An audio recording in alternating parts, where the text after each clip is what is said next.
On the field, Johnathan Thurston was such a skillful player, his legend transcended the sport of rugby league. Even one-eyed Aussie rules, union and soccer fans applauded his brilliance. What made him so memorable was that he almost didn't make it at all. As a kid, clubs reckoned he was too scrawny to ever be any good. How wrong they were. But in a career bursting with accolades, there were also controversies, including unsettling allegations of inappropriate off-field behaviour. At 35, Johnathan Thurston has now decided to kick off his boots forever, and tonight looks back on a calling that almost never was. 1, 2, 3. Watching Johnathan Thurston at home in Townsville, You're not here, I come. with his wife Sam and their 3 girls, Frankie, Charlie and Lily. It's hard to believe the career of one of the greatest rugby league players of all time has come to an end. What do you think it is about JT that just captures people and their attention? His humility, he's genuine, he wears his heart on his sleeve, I think, and the laugh. It's kind of infectious, isn't it, that laugh? Infectious, Yeah, yeah. Unless you hear it all the time. He can certainly laugh about it now. But the truth is, the legend of Johnathan Thurston almost didn't happen. Dear Johnathan, thanks for your interest in joining our club. Early on, You clearly have a lot of talent, but physically, we're not sure you have what it takes. rejection, not reward, was his frequent companion. You're too small. Off the left foot and Thurston is over. You're not fast enough. Thurston has it on a string. You're too skinny. He's got the field goal. You can't tackle. Thurston, oh, what a ball. You simply have the wrong body type. Going through is Thurston. Thurston scores. We just can't see that you have any future as a footy player. You came so close to not realising your dream. Yeah, that just made me more determined and make me want to put the blinkers on and not let anything get in my way. 37 origins, 39 tests, 4 Dally M's, 3 golden boots. After receiving those rejection letters, you went on to become arguably one of our greatest players ever. It's embarrassing.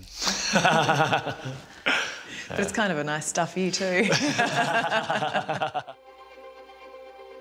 This was your childhood home, hey? It was. The memories have certainly come flooding back. JT, as he's known, has a story that begins in humble surroundings. A housing commission home on the outskirts of Brisbane.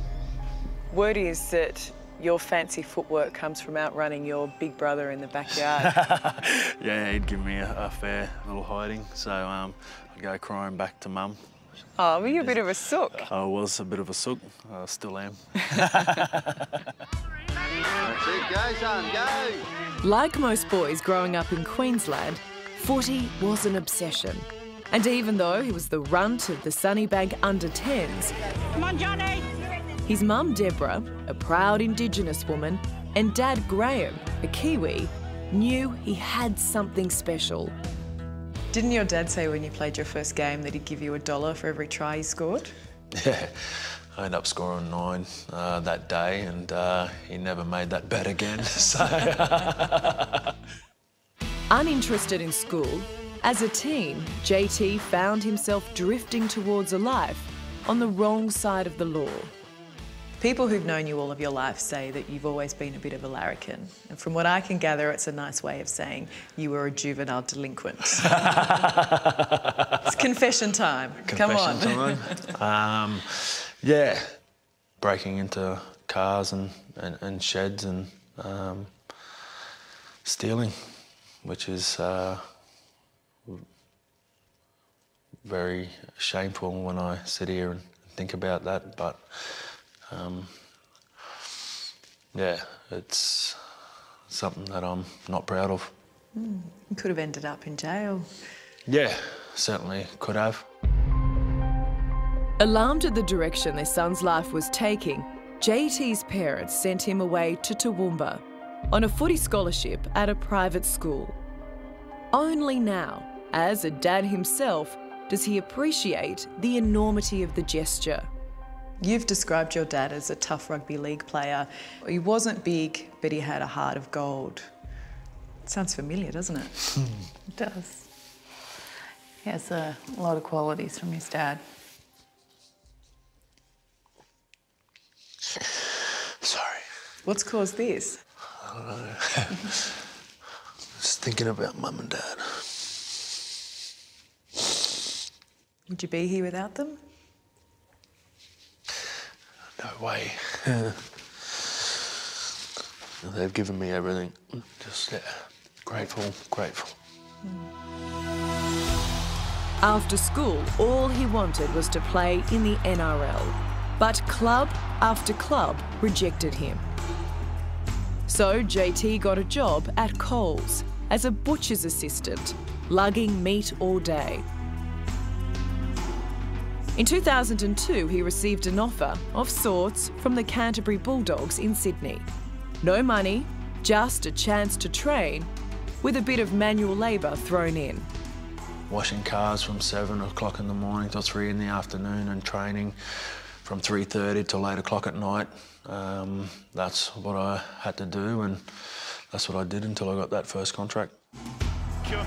The Bulldogs gave JT his break. Thurston scores! And 2 years later, he helped them win a premiership. But the club was where he also faced his greatest shame. Police continue investigations into those shocking rape allegations. In 2004, a 20-year-old woman alleged she had been gang raped by 6 Bulldogs players at a resort on the New South Wales mid-north coast. A police investigation found there was insufficient evidence and no charges were laid. The team decided to never speak about the incident, but now a chastened Johnathan Thurston says it's time to set the record straight. Whatever happened on that night, do you think that behaviour is acceptable? No, definitely not. I wasn't a part of that, but certainly we had broken team rules and it was very serious allegations. I think people assumed you were guilty because none of you came out and defended yourselves. Yeah, that's the advice that we had been given. Everyone was tarnished with these allegations and it was a traumatic time for everyone. Obviously the victim at the time and certainly the club at the time as well. I mean, as you say, you weren't involved in the group sex, yet you were all labelled rapists. I wish, we could have come out and cleared our name straight away because everything was consensual at the time. How do you feel listening to this, Sam? I mean, it's hard. Like you said, he wasn't involved, but he's also said that he wasn't surprised that the group sex had gone on because it happens in rugby league and so as a mum of 3 daughters, I find that really difficult. Speaking about it is quite difficult, knowing that, my daughters will probably see this when they're older, having to sit down and explain to them, what it's my side of the story is going to be tough. Coming up, the toughest moment of Johnathan Thurston's life. Never spoken to anyone about it. This is the first time. And the surprise that shocked him and his wife. Yeah, we're over the moon now. Yes. Yes. After the initial shock. That's next on 60 Minutes.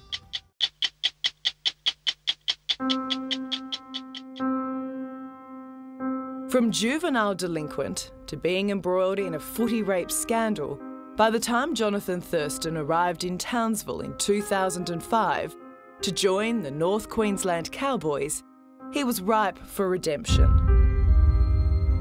How nice is it here? Enter Sam, a marketing executive with the football club.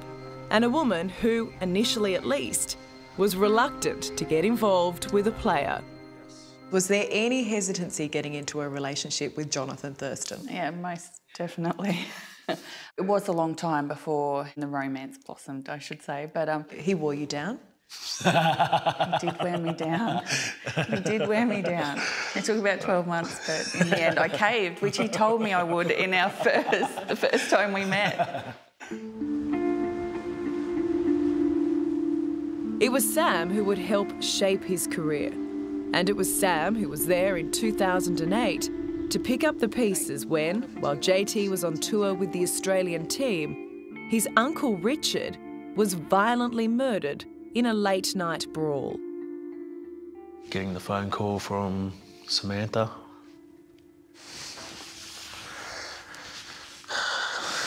That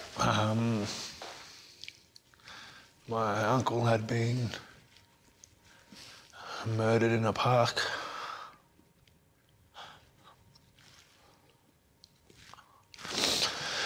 So yeah, that was a extremely tough phone call to receive, and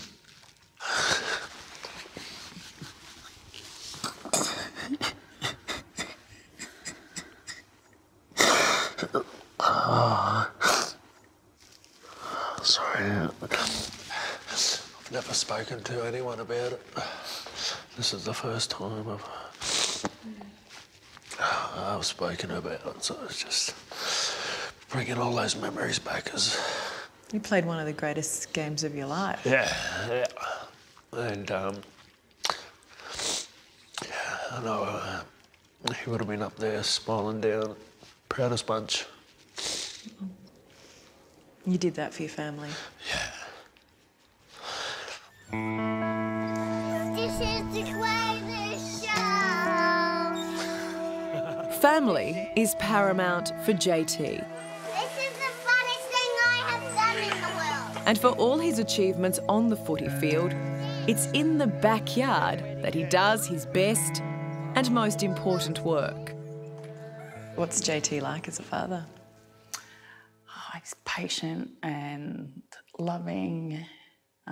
And because he's still a big kid himself, they feed off that and they have their most fun times with him.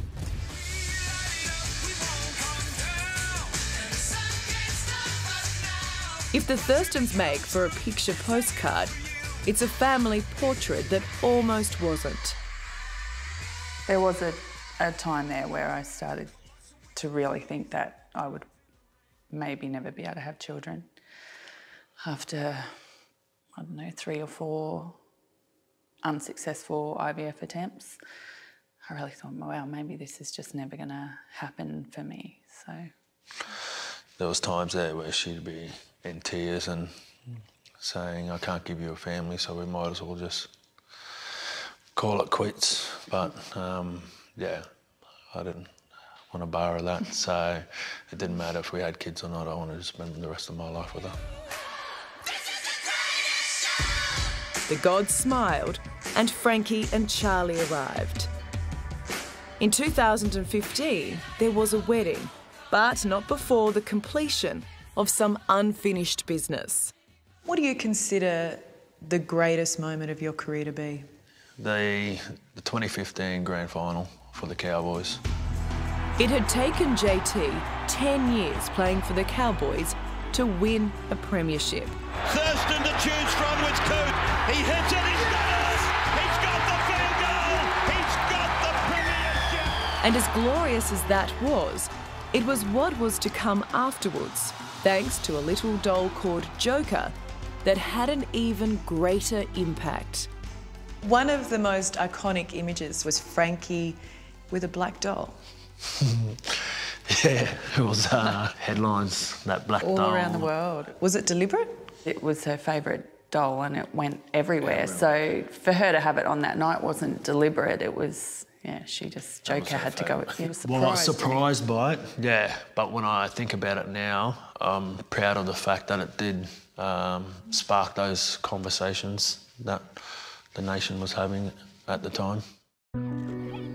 Since then, he's been on a trajectory that even he finds hard to account for. He's now JT, honorary doctor, and Australian of the Year nominee. And through his newly formed JT Academy, a hint at how he plans to cement his legacy. Surprise!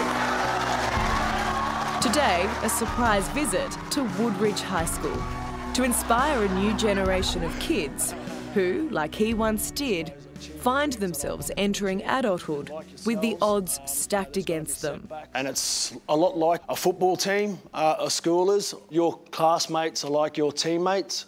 Your teachers are your coaches. The performance is polished. Can we get a selfie? The kids hang off his every word. Without even really trying, he has an impact. In the eyes of all Queenslanders, not just these kids, Too quick for him. Johnathan Thurston can do no wrong.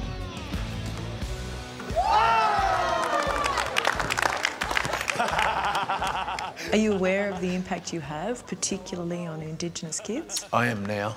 You know, I want to make a difference, and I understand the impact that I can have. Easy, Frankie. All things considered, the skinny former butcher's assistant has done all right.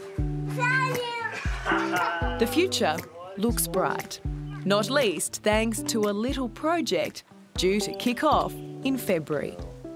So you've got 3 gorgeous IVF babies. And a surprise. 4th on the way, naturally conceived. Yes, naturally conceived. Yeah, we're over the moon now. Yes. Yes. After the initial shock. You've got 3 girls. Are you hoping for a boy? No, not really. I'm happy with my 3 girls, and if I have another girl, I'm over the moon. You're just worried if it's a boy, it'll turn out like you. I'm worried about that. Coming up, a brand new 60 Minutes reporter Is this my seat? asks JT the toughest questions of all. Who is your favourite Disney princess?